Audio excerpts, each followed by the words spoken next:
अब मैं पूज्य बाबा जी से आशीर्वचन के लिए करबद्ध निवेदन करता हूँ। आदरणीय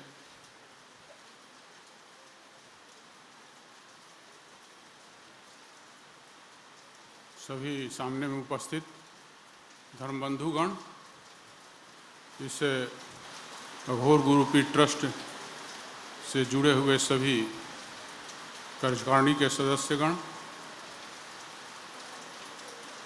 आसपास से आए हुए सभी गणमान्य नागरिकगण, अघोरेश्वर भगवान राम विद्या मंदिर में पढ़ने वाले सभी छात्र छात्राएं एवं सेवा देने वाले सभी शिक्षक एवं शिक्षिकागण,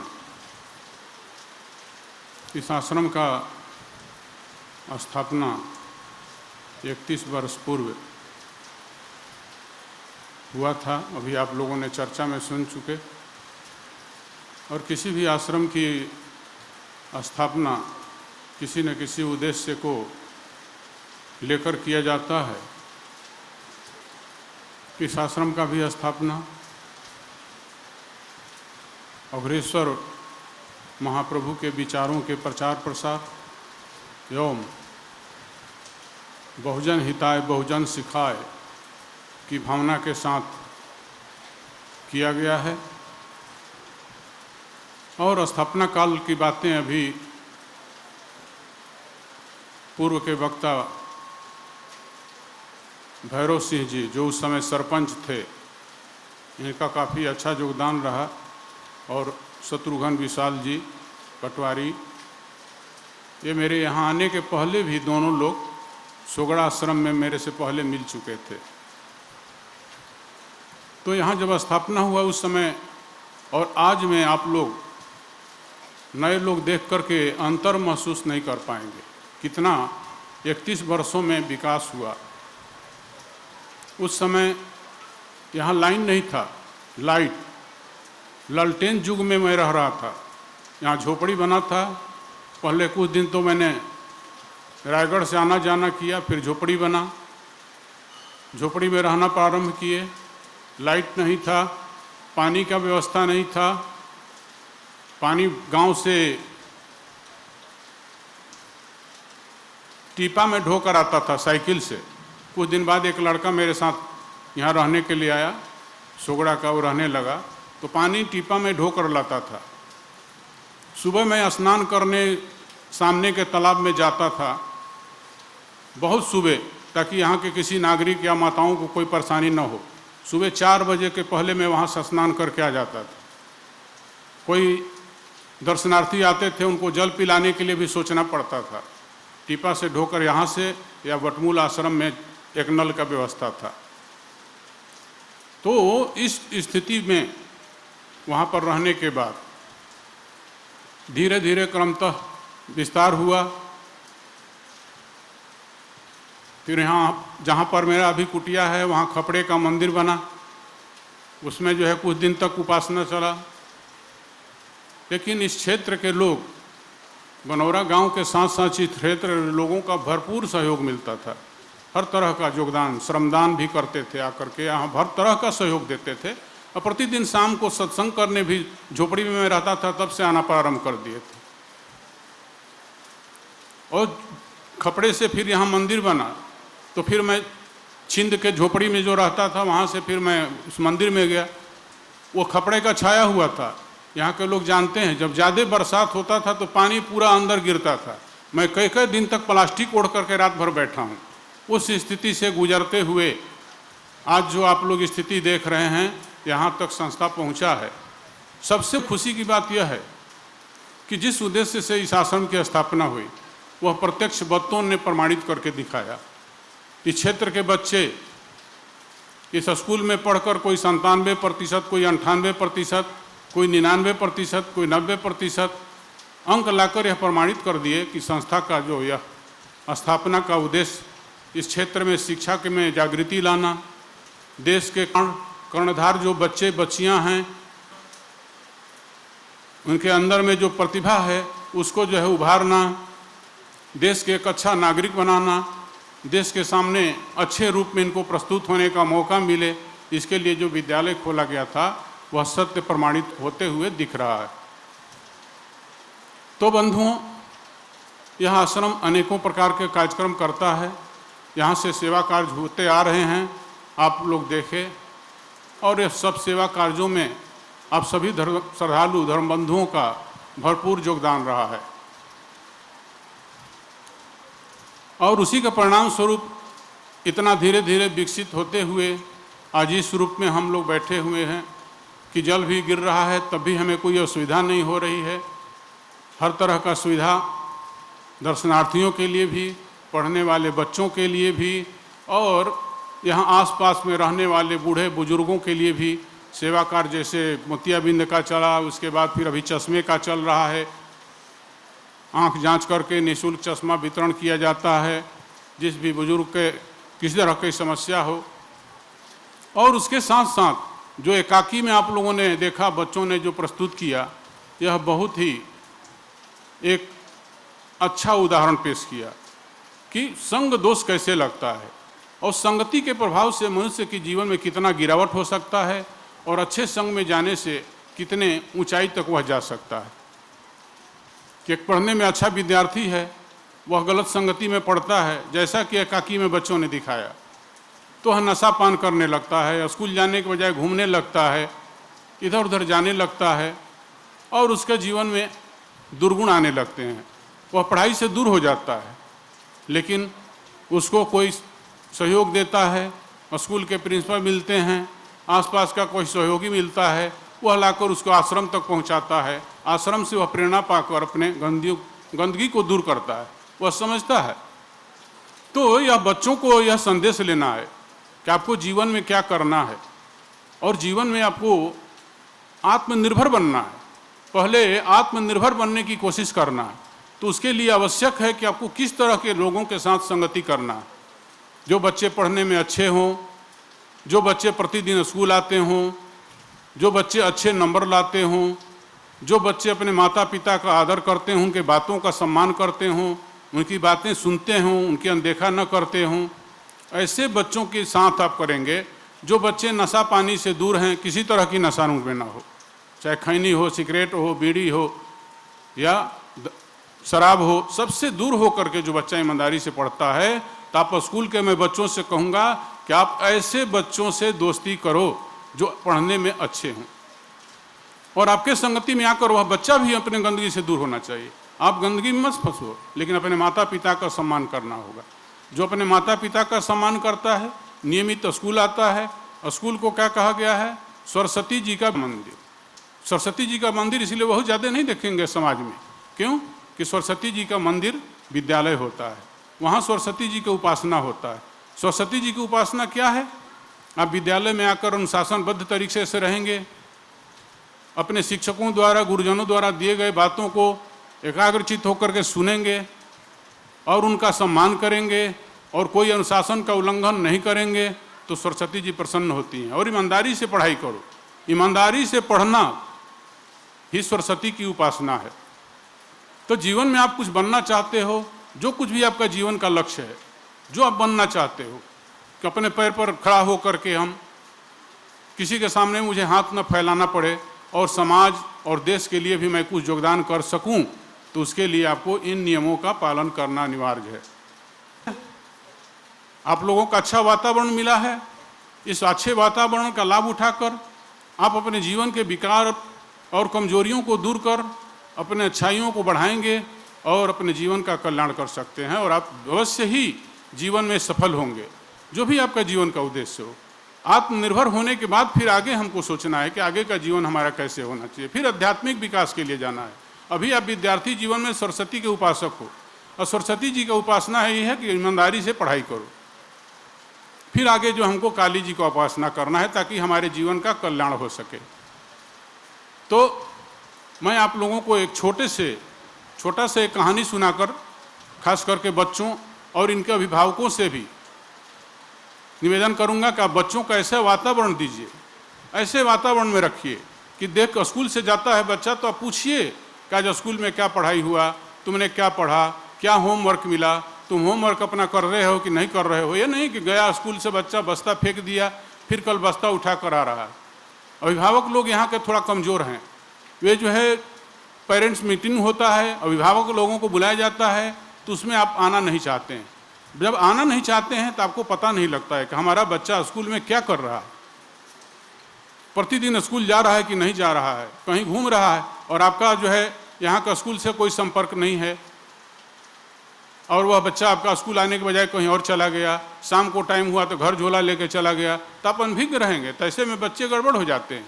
यही कारण है मैं पिछली बार देखा कि कुछ बच्चे ऐसे थे कि जो स्कूल में उपस्थिति नहीं दिए, फिर भी परीक्षा के समय उनके अभिभावक आ जाते हैं, निवेदन करने लगते हैं कि मेरे बच्चे का जीवन खराब हो जाएगा, उनको जो है परीक्षा में बैठने दिया जाए। लेकिन इस बार हम लोगों ने, संस्था के जो है सभी पदाधिकारियों ने, प्रबंध समिति ने यह निर्णय लिया है कि जो बच्चे 80% उपस्थिति दर्ज नहीं कराएंगे उनको परीक्षा में भाग लेने नहीं दिया जाएगा। कड़ाई से यह नियम लागू होगा। इसलिए अभिभावकगण आप लोग बीच बीच में आया करिए, शिक्षक लोगों से संपर्क रखिए, बच्चों को घर में ध्यान दीजिए और बच्चों के साथ अच्छा व्यवहार कीजिए, क्योंकि बच्चों में सीखने की, देख के सीखने की प्रवृत्ति होती है। आपसे भी देखकर सीखेंगे कि आप क्या करते हैं, क्या खाते हैं, कैसे रहते हैं, आप अपने माता पिता से कैसे व्यवहार करते हैं। पैर छूकर प्रणाम करते हैं तो आपके बच्चे भी आपका पैर छूकर प्रणाम करेंगे। तो आपको अपने जीवन में एक आदर्श रखना है ताकि हमारे बच्चे भी आदर्शवान बने। एक संस्कार का पालन करना है ताकि हमारे बच्चे भी अच्छे संस्कार से संस्कारित हों। अच्छा शिक्षा, अच्छा संस्कार, यही जो है बच्चों का जो है आपका गृहस्थ जीवन में सबसे बड़ा कार्य है। बच्चों को अपने पैर पर खड़ा करना, उसके बाद अपने जीवन का कल्याण करना। तो बच्चों को अच्छा माहौल दीजिए, बीच बीच में आकर के मिलिए, देखिए आपका बच्चा होमवर्क कर रहा है कि नहीं कर रहा है। नहीं कर रहा है तो उसको साथ बैठिए, उसको साथ में बैठाइए। माताएं हमेशा आके शिकायत करती हैं, मैं देखता हूं कि हमारा बच्चा पढ़ता नहीं है, समय नहीं देता है, मोबाइल पर ज़्यादा ध्यान देता है। तो ये सब चीज़ें आप समय के अभाव के कारण हो रहा है। माताएं समय नहीं देती, पिता के पास ठीक है समय नहीं है, वो काम करते हैं, खेती करते हैं, मजदूरी करते हैं, या कहीं नौकरी करते हैं, व्यवसाय करते हैं, लेकिन माताओं के पास तो समय है। आप अपना काम में से समय निकालिए बच्चों के लिए और उनके साथ 1 घंटा बैठिए प्रतिदिन कि आपका बच्चा क्या कर रहा है। ऐसा आप अगर देखेंगे तो बच्चे जो है आपके अच्छे बनेंगे, और ये बच्चे भविष्य के कर्णधार हैं, भविष्य का भावी, भविष्य का जो है इनके कंधे पर आने वाला है। आप जो है अपने बच्चे को मजबूत बनाएंगे, इनका कंधा मजबूत होगा, इनका चरित्र ठीक होगा, इनमें अच्छा संस्कार होगा, तो अच्छे नागरिक बनकर देश के विकास में योगदान कर सकते हैं। इसलिए हमको इन सब बातों को ध्यान रखना है।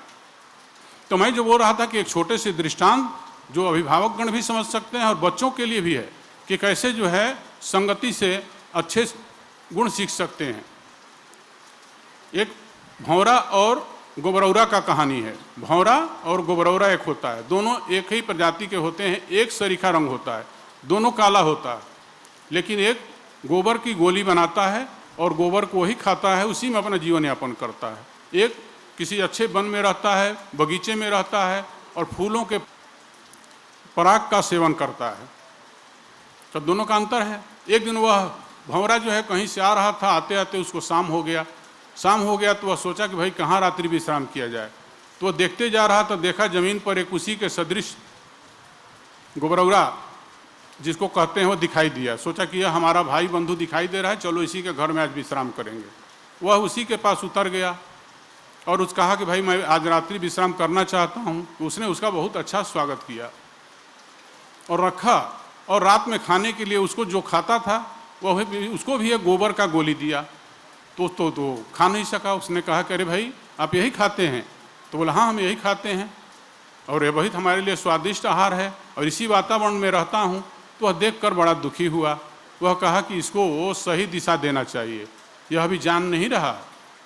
उसने कहा कि आप ऐसा करिए बंधु, कल सुबह होगा, आप हमारे साथ चल के मैं जहाँ रहता हूँ उसको भी एक बार अवलोकन कीजिए, वहाँ भी चल कर देखिए और जहाँ आपको अच्छा लगेगा फिर वहाँ रहिएगा। तो वह जो है गोबरौरा ने उसकी बात को स्वीकार कर लिया। अब सुबह दोनों को चलने की बात हुई तो वह गोबरौरा सोचा कि भाई वहाँ पर क्या खिलाएगा, कैसे रखेगा, हमारा आहार वहाँ मिलेगा कि नहीं मिलेगा, इतना स्वादिष्ट आहार है। तो उसने मुंह में एक थोड़ा सा गोबर का गोली रख लिया और दोनों साथ में उड़े, चले गए। वह अपना रहता था उस बगीचे में, उसको ले गया और वहाँ पर बैठ गया। कहा कि जाइए अब जाकर के फूल का पराग आज शाम को सेवन कीजिए, यही यहाँ का आहार है, यही यहाँ का भोजन है। तो वह गया, घूमा फिरा, शाम को आया तो बोला कैसा लगा? तो बोला हमको तो कोई अंतर नहीं लगा, मैं तो जैसा वहाँ मेरे को स्वाद मिलता था ऐसा ही स्वाद मिला। उसने कहा अरे कहीं वहाँ का गोबर का गोली तो नहीं लेकर आए हैं? बोला हाँ, एक गोली तो मैं मुंह में पकड़ा हूँ। उसने कहा अरे भाई गोली को थूको, ये कहाँ से लेकर के आ गए? तब यहाँ का आनंद कहाँ मिलेगा? जब वहीं के गंदगी को लेकर के आ पाएंगे तो यहाँ के आनंद से अब वंचित रह जाएंगे। फिर उसने गोबर की गोली को गिरा दिया। अब दूसरे दिन गया, पराग का रस चूसा, सूंघा, खाया तो देखता है एकदम वह आनंद निमग्न हो गया। अब वहाँ पर वह भाव विभोर होने लगा। वह सोचा अरे इतना मेरा जीवन निरर्थक चला गया, मैं तो जानता ही नहीं था कि ऐसा भी स्वादिष्ट चीज़ होता है, ऐसा भी आनंद देने वाला वातावरण होता है, ऐसा जो है। और वह अब शाम को जाता था, अकेले भी चला जाता था। तो एक दिन गया शाम को, वह एक फूल में पराग लेने में इतना मस्त हो गया, इतना आत्मनिमग्न हो गया, अपने आप में खो गया कि वह शाम को लौटा ही नहीं। भंवरा चिंतित हो गया, वह देखने के लिए गया तो देखता है कि वह फूल में लोट पोट करके पड़ा है। अरे बोला चलो बंधु, समय हो गया। वह कुछ नहीं बोल रहा। फिर वह बोलता है, तब वह कहा अरे हमको तो बोध ही नहीं है भाई, यहाँ तो इतनी आनंद है कि मैं इसी में निमग्न हूँ, मेरे को कोई होश नहीं है कि कितना समय गया, कितना समय बीत गया, कम शाम हो गया। तो वह जो है उस भंवरे के संगति का प्रभाव देखो कि वह अपने आप उस आनंद को प्राप्त कर लिया। कहाँ गोबर की गोली में रहने वाला, कहाँ उस आनंद की अनुभूति करने लगा, वह आत्मानंद में निमग्न होने लगा। तो इसी तरह से हम लोगों का भी जीवन है, आप विद्यार्थियों को भी है कि भाई आप अच्छे लोगों के संगति में रहोगे, अच्छे बच्चों की संगति करोगे तो आपका भी जीवन एकदम क्या हो जाएगा, बहुत सुंदर प्रकाशित हो जाएगा, बहुत अच्छे इस तरह का कि जो है आप इतना अच्छे वातावरण में रहते हुए एक अच्छा जो है प्लेटफार्म प्राप्त कर लोगे, अपने जीवन का एक अच्छा आधार बना लोगे, आत्मनिर्भर हो जाओगे, एक अच्छे अधिकारी बन जाओगे, एक अच्छा मनुष्य बन जाओगे कि आपके जीवन में दुख कभी आएगा ही नहीं। आप आनंद से अपना जीवन जियोगे और अपने आसपास के लोगों को भी प्रेरणा दे सकते हो और उनको भी शिक्षा ज्ञान दे सकते हो, उनको भी बुराइयों से निकाल कर अच्छाइयों में ले जा सकते हो। यही आम मनुष्य क्या भी है, जो लोग जो है अपना आधा जीवन गुजार चुके हैं, उनको भी सोचना है कि हम अच्छे वातावरण में जाएं। अच्छा वातावरण कहाँ मिलता है? किसी संत महात्मा के यहाँ मिलता है, किसी आश्रम में मिलता है। वहाँ जाने से, वहाँ के विचारों को अपनाने से, वहाँ के सानिध्य में बैठने से क्या होता है, हमारे अंदर भी धीरे धीरे विकास होने लगता है।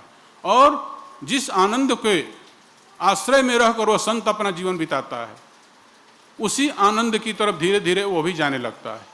आत्मानंद वह तुर्यातीत होता है, जिसमें वह अपने आप को शुद्ध बुद्ध खो देता है। जैसे भंवरा के जगह में जाकर गोबरौरा अपना शुद्ध बुद्ध खो दिया, उसको पता ही नहीं है, न समय का पता है, न सुख का पता है, न दुख का पता है, न किसी तरह का ज्ञान है, एकदम आत्मानंद में विभोर। तो संत का जीवन ऐसा ही होता है, आत्मानंद में वह विभोर होता है, अपने आप में विभोर रहता है। वहाँ पर लोग चले जाते हैं उससे मिलने के लिए तो उनको दुखों को सुनता है, उनको उचित सलाह देता है, उनको परामर्श देता है और क्षेत्र के विकास के लिए, उन्नति के लिए वह निरंतर काम करता है। लेकिन वह उसी आत्मानंद में निमग्न रहता है और वह यही चाहता है कि आसपास के लोग भी उस आत्मानंद के रस को पान करें, उसके आनंद को वह अनुभूति करें। तो धीरे धीरे जाते आते, उठते बैठते, मिलते जुलते, आप वह ज्ञान न भी दे, आपको कुछ न भी कहे, तब भी आप देखकर बहुत कुछ सीखते हैं। तो आश्रम जो है चलते रहता है, संत महात्मा तो आते हैं। इस आश्रम की स्थापना हो गई, 31 बरस बीत गया और इसके बाद क्या होगा, यहाँ अनेकों संत आएंगे, एक समय आएगा, लेकिन यह आश्रम ज्यों के त्यों रहेगा और आसपास के लोगों को संस्कार देते रहेगा, शिक्षा देते रहेगा, ज्ञान देते रहेगा, जीवन जीने का तरीका बताते रहेगा और नशा आदि विकृतियों से दूर रहने की प्रेरणा देते रहेगा। और संत महात्मा तो भाई आज मैं हूँ, कल कोई और आएगा, कोई परसों कोई और आएगा, यह तो क्रम चलते रहेगा। लेकिन यह आश्रम तो लंबे समय तक चलेगा और क्षेत्र के लोगों के लिए कार्य करते रहेगा, सेवा का कार्य और सेवा का विस्तार भी होते रहेगा। बहुत तरह के कार्य जो पहले नहीं होते थे, धीरे धीरे वह विस्तृत रूप में जा रहे हैं। लेकिन प्रमुख कर्तव्य यह होता है कि हम दुख से बाहर निकलने के लिए तभी जो है समर्थवान हो सकते हैं, तभी हम उस शक्ति को प्राप्त कर सकते हैं जब निरंतर हम जो है किसी अच्छे व्यक्ति के संपर्क में उठे बैठे, आने से जाने से, आने से जाने से, निरंतर न चाहते हुए भी हमारे अंदर के विकार धीरे धीरे दूर होने लगते हैं। तो उसके बाद फिर क्या होता है, अच्छे चीज़ों में हमको रस मिलने लगता है। जो संसार की बुराइयों सुनने में, विषय वासनाओं को इकट्ठा करने में हमको जिस आनंद की अनुभूति होती थी, अब धीरे धीरे उससे हमको वैराग्य होने लगेगा, उससे हमको विरक्ति होने लगेगा। और फिर हमारे अंदर क्या होगा, आनंद की अनुभूति कैसे होता है। कहा गया है कि राम कथा शशि किरण समाना, संत चकोर करहि जेहि पाना। राम का कथा चंद्रमा की किरण से, चंद्रमा से जो है प्रकाश निकलता है, मधुर प्रकाश शुक्ल पक्ष में, तो वह चकोर पक्षी एक होता है, वह उसमें एकदम देखकर भाव विभोर हो जाता है। और वह भी अपने आप का इतना भाव विभोर होता है कि वह अपने आप को भूल जाता है कि मैं कौन हूँ, उस आनंद में इतना निमग्न होता है। इसी प्रकार से संत लोग भी भगवान के नाम में, भगवान के कथा में उसी तरह के आनंद निमग्न रहते हैं। तब सवाल है कि वह चकोर पक्षी उस चंद्रमा से आनंद को प्राप्त कर रहा है, तो वह आनंद कहाँ है, उस चकोर पक्षी में है कि उस चंद्रमा में है? यह सोचने की बात है। अगर वह चकोर पक्षी में है तो जिसे देखे चकोर पक्षी वहाँ से आनंद मिलना चाहिए। अगर चंद्रमा में है तो जो चंद्रमा को देखे उसे वह आनंद मिलना चाहिए, लेकिन उसे वह आनंद नहीं मिलता है, उसे सिर्फ चकोर को ही मिलता है। क्या क्या इसके पीछे कारण क्या है? भगवान के कथा में संत को आनंद मिलता है, लेकिन अन्य सबको उतना आनंद नहीं मिल पाता है जितना मिलना चाहिए, जितना उसे मिल रहा है। इसके पीछे कारण क्या है? कथा तो हो रहा है, कथा तो सब सुनते हैं, अच्छी बातें सब सुनते हैं, सत्संग में सब जाते हैं, लेकिन कुछ लोगों को विशेष आनंद क्यों मिलता है? सबको अलग अलग आनंद की अनुभूति होती है। इस आनंद का कारण क्या होता है? एकाग्रचित्त। एकाग्रचित्त, जितना आप एकाग्रचित्त होकर के सुनेंगे, जितना एकाग्रचित्त होकर के किसी चीज को, अच्छे चीज को देखेंगे, तो चकोर में एकाग्रचित्तता है, वह इतना एकाग्रचित्त हो जाता है चंद्रमा को देखकर कि वह आनंद में निमग्न हो जाता है।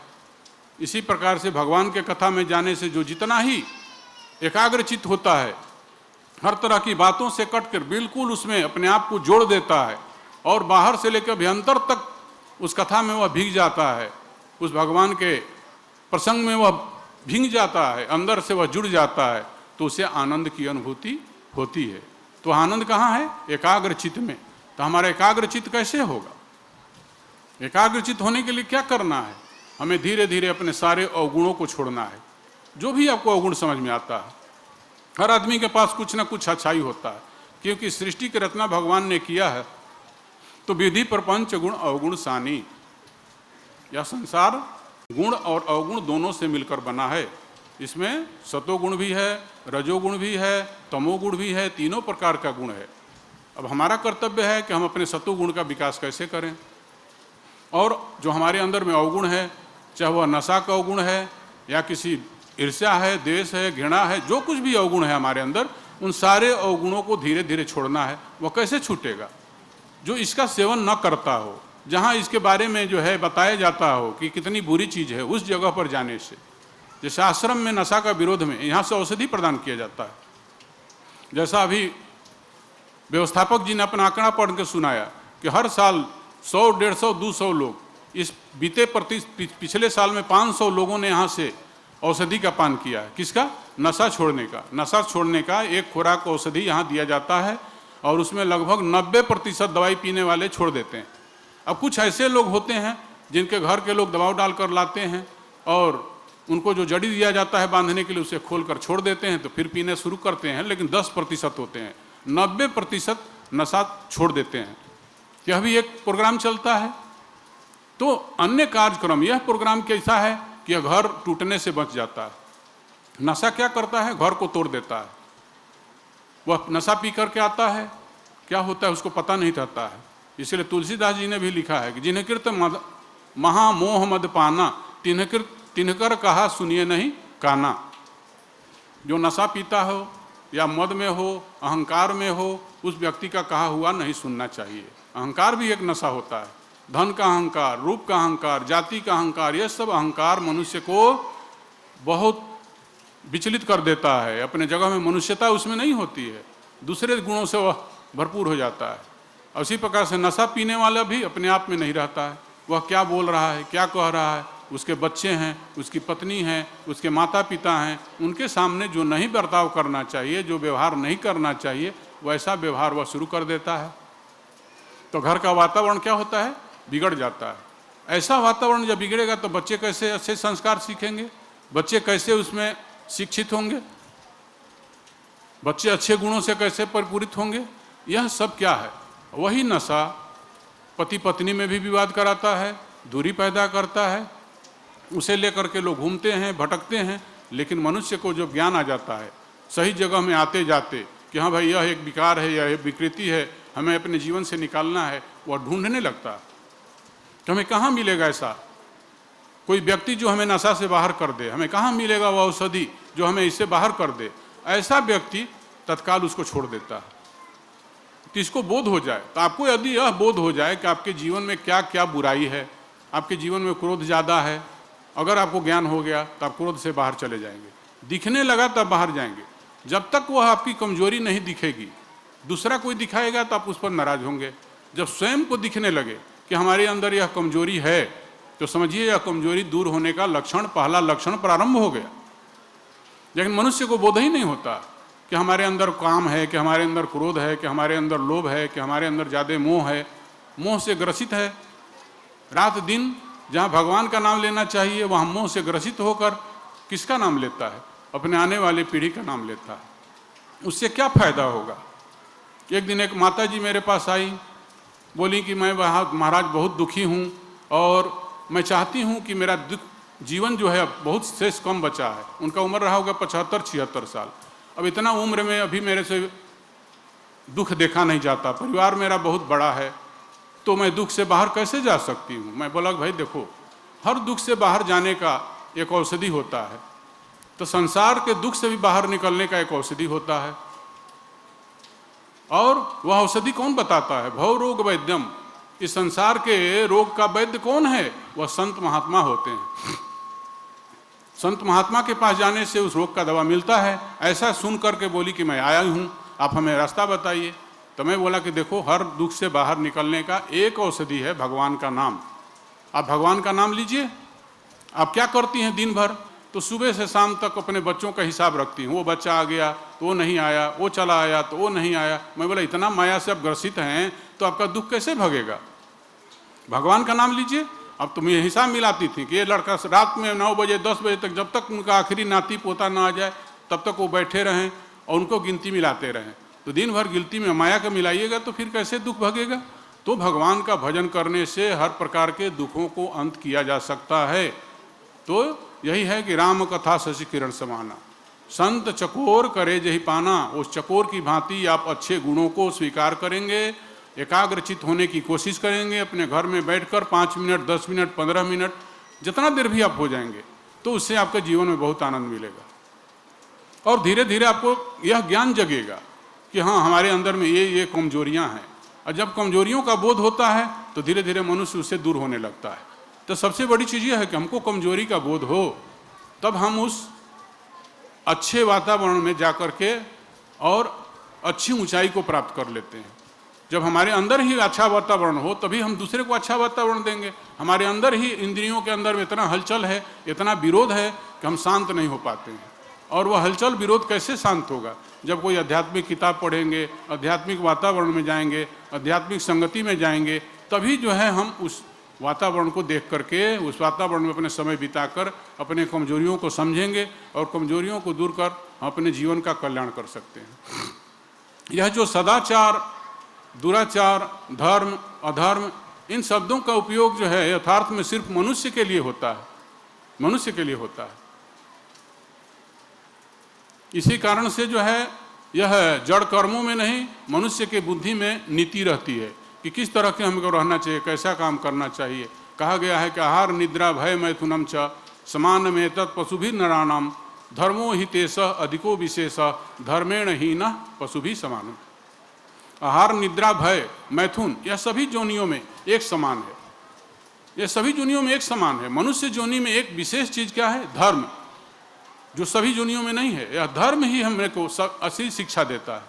और धर्म अधर्म का ज्ञान मनुष्य में अर्थात बुद्धिमान प्राणियों का विशिष्ट गुण है।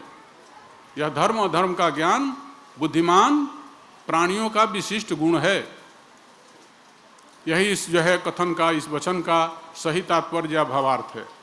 देखो, जानवर भी होता है, बैल चल रहा है रास्ता में, वह किसी को धक्का मार देता है, किसी को दौड़ा देता है, तो आप उसको उपद्रवी कहते हैं उसके कार्य का समीक्षा करके, लेकिन उसके ऊपर कोई जाके न्यायालय में केस नहीं करता है। इसी प्रकार से नदी है, नदी में बाढ़ आता है, बहुत लोगों को बहा कर ले जाता है, लेकिन उसको कोई लुटेरी नहीं कहता, कोई उसको जो है दुराचारणी नहीं कहता, कुछ नहीं कहते, उस पर कोई आरोप नहीं लगाते हैं। तो यह धर्म अधर्म मनुष्य के व्यवहार को नियंत्रित करने के लिए होते हैं, उसके लिए निमित्त लागू होता है। तो इस तरह से अगर आप कहेंगे कि मनुष्य के कर्मों का भी विवेचना सिर्फ उसके कार्य को देखकर किया जाए, तो ऐसा बात नहीं है। अचेतन होते हैं, पशु पक्षी मूढ़ योनि के प्राणी होते हैं, उनको तो छोड़ दीजिए भाई। मनुष्य के कृत्यों का भी आप विवेचना करेंगे तो जो समाज में पागलपन के कारण जो गलत काम करता है, अनभिज्ञता में जो गलत काम करता है, उसको समाज में क्या किया जाता है, उसको क्षम्य माना जाता है। कानून भी उसको क्षम्य मानता है। तो इसका मतलब क्या हुआ कि मनुष्य के कर्म और जो भी अकर्म हैं उसके भले और बुरेपन का विवेचना करने के लिए उसके कर्ता के बुद्धि को देखा जाता है कि किस तरह के बुद्धि से, किस तरह के उद्देश्य से, किस तरह के भाव से, किस तरह के हेतु के साथ यह कार्य करता है, और इस कार्य के परिणाम का इसको ज्ञान है या नहीं है। तो इस तरह से विवेचना होता है। तो इस तरह कहने का मतलब है कि मनुष्य जो है अन्य प्राणियों से अलग है, और उसकी भाव देख करके हम किस भाव से पवित्र काम करते हैं, कोई काम करते हैं जीवन में, चाहे परोपकार भी करते हैं, तो भी देखा जाता है कि आपका भाव क्या है, आपका उद्देश्य क्या है इस परोपकार करने के पीछे। सिर्फ परोपकार ही है या कुछ और उससे लाभ उठाना चाहते हैं। तो भाव दशा अगर ठीक है तो जिस तरह से कोई संस्था चलता है मनुष्य के सहयोग से चलता है। आप सभी लोगों के सहयोग से अभी संस्था चलता है, इसमें और किसी सरकार का कोई योगदान नहीं होता है। लेकिन कोई आप सभी लोग मध्यम वर्ग के लोग हमारे संस्था से जुटे हैं, इसमें कोई और बहुत बड़ा आदमी पैसे वाला नहीं है, सब मध्यम वर्गीय परिवार है, कमाते हैं खाते हैं, उसमें से आप 5-10 पैसा निकाल करके जो देते हैं। तो दान में भी होता है कि उसका उद्देश्य क्या है, उसका भाव क्या है, उस भाव के हिसाब से उसको फल मिलता है। वहाँ गरीब अमीर की बात नहीं होता है। देखिए, एक महाभारत में छोटा सा उदाहरण के साथ हम समाप्त करेंगे क्योंकि बहुत ज़्यादा समय नहीं है। महाभारत में एक उदाहरण है, जब वनवास के बाद और महाभारत युद्ध के बाद युधिष्ठिर जी राजा बन गए तो उन्होंने एक अश्वमेध यज्ञ किया। अश्वमेध यज्ञ किए, बहुत लाखों लोगों को उन्होंने खिलाया, वस्त्र दान दिया, अन्न दान दिया। उसका फायदा काफ़ी लोगों को मिला, हर प्रकार का जो है, क्योंकि सारी व्यवस्था उनके पास थी।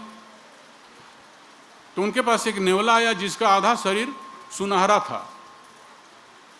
तो उसने कहा कि महाराज आपका यज्ञ तो हुआ, आपके यज्ञ में मैं घूमकर सब तरफ लौटा, लेकिन मेरा आधा शरीर जो है यह सुनहरा है, यह दूसरा आधा शरीर मेरा सुनहला नहीं हुआ। बोले क्या बात है, यह तुम्हारा सुनहला शरीर कैसे हुआ? तो बोला एक फलाने गांव में गरीब व्यक्ति रहता है। गरीब व्यक्ति, ऐसा गरीब व्यक्ति कि गांव में जो अन्न काट लेते हैं तो खेतों से अन्न चुनकर, चना गिरा है उसे चुनकर, धान गिरा है उसे चुनकर, वह उससे अपना जीवन निर्वाह करता है। एक बार वह गरीब परिवार 3 दिन से भूखा था। फिर एक दिन उसको जो है कहीं से घूम फिर कर बीन करके लाया तो चना मिला। चना का वह सत्तू बनाया। सत्तू खाने, उस परिवार में 3 व्यक्ति थे, पति पत्नी थे और उसका एक बच्चा था। तीनों जो है खाने के लिए बैठे, थोड़ा सा सत्तू निकाल कर बाहर रख दिया कि कोई अभ्यागत आ जाएगा तो उसे देंगे। 3 दिन के भूखे लोग बैठ करके जब ही खाने के उठा करके डालते तब ही दरवाज़ा पर कोई आवाज़ दिया कि भाई मैं 5 दिन से भूखा व्यक्ति हूँ, अगर तुम्हारे पास कुछ हो तो मुझे खिलाओ। तो वह उठ गया व्यक्ति और उनको जाकर अतिथि से पूछा कि क्या चाहते हैं। तो बोले मैं कुछ, मुझे अन्न खिलाओ। तो उन्होंने अपना हिस्सा ले जाकर उनको दे दिया कि ठीक है आप इसको ग्रहण कीजिए बैठा करके। ये लोग भी खाना बंद कर दिया। उनकी पत्नी ने कहा भाई पूरा उनको हो जाने दीजिए, फिर जो बचेगा तो हम लोग तीनों बांट के खाएंगे। लेकिन वो जो है अतिथि को अपना खिलाए, फिर कुछ और चाहिए तो बोला हाँ थोड़ा सा और ला दीजिए, तो अपने पत्नी का हिस्सा दिया। बोला और बोला कि थोड़ा ला दीजिए, तो अपने बच्चे का भी दे दिया। मैंने तीनों फिर भूखा रह गए और उस अतिथि ने खाकर जहाँ हाथ धोया था उस जगह पर नेवला के लोटपोट करने से उसका आधा शरीर सुनहरा हो गया। तो वह नेवला उसके बाद से घूमता रहा कि और कौन ऐसा यज्ञ है जहाँ पर जाकर मेरा पूरा शरीर सुनहरा हो जाए, लेकिन वह नेवला बोला मुझे नहीं मिला। तो देखो उस गरीब का एक सेर सत्तू और उनका उतना लाखों रुपया खर्च करके लाखों लोगों को पहुंचाने वाला, लाभ पहुंचाने वाला यज्ञ दोनों बराबर हो गया। दोनों को समान का मिला, फल मिला, दोनों को समान फल मिला। इस गरीब व्यक्ति को 1 किलो सत्तू जो खर्च किया और जो करोड़ों रुपया खर्च किए, दोनों को एक समान फल मिला भगवान के पास से कि भाई दोनों एक समान फल के जो है आप लोग अधिकारी हो। तो इस तरह से आप जो कुछ भी, मेरा कहने का मतलब है कि जो कुछ भी आप बचा करके, अपने गरीबी से बचा करके, चावल बचाकर, दाल बचाकर, पैसा बचाकर आश्रम को दान में देते हैं, और यहाँ से जो यज्ञ होता है, इतने लोगों का परोपकार होता है, इतने लोगों का उपकार होता है, इतने लोगों का सेवा होता है, यह सब आप उसी सहयोग से चलता है।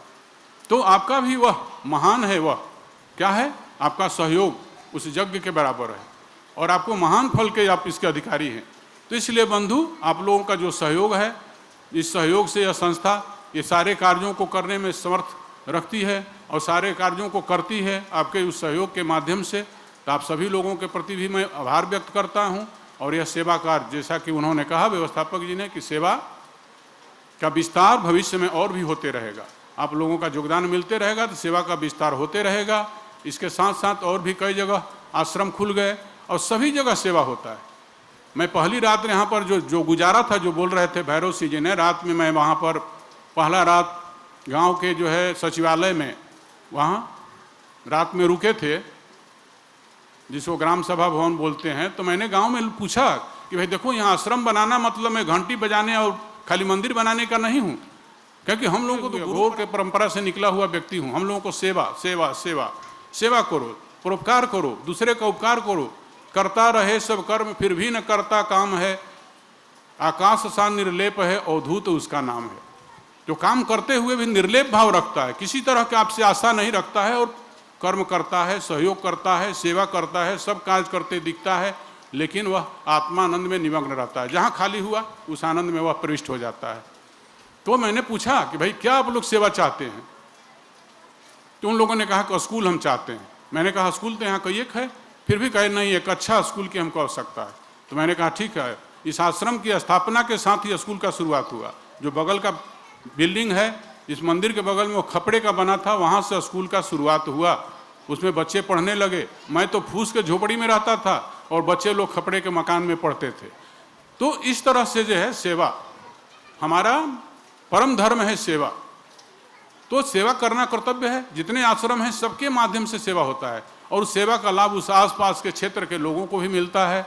और संत से मिलने का जो लाभ होता है वो क्षेत्र के और दूर दूर तक के लोगों को, तो रायगढ़ से लेकर के पूरा पूर्वांचल तक और दूर दूर से दूसरे प्रदेशों से जुड़े हुए लोगों का हर तरह का सहयोग मिलता है और सहयोग से ये संस्था चलती है। सेवा का विस्तार होते रहेगा और आप लोगों का दिया गया सेवा कभी व्यर्थ नहीं जाएगा। मैं विश्वास दिलाता हूँ कि आप जो सेवा के लिए हमें देते हैं योगदान, उसको उचित जगह में खर्च किया जाता है, उचित जगह में ही खर्च होगा। उसको किसी तरह का मनोरंजन में या किसी अपने सुविधा के लिए खर्च नहीं होगा। बस ज़्यादा न कहते हुए यहीं पर अपने वाणी को विराम देता हूँ। आप लोगों में बैठे हुए उस ईश्वर को प्रणाम करता हूँ। जय माँ, जय गुरुदेव।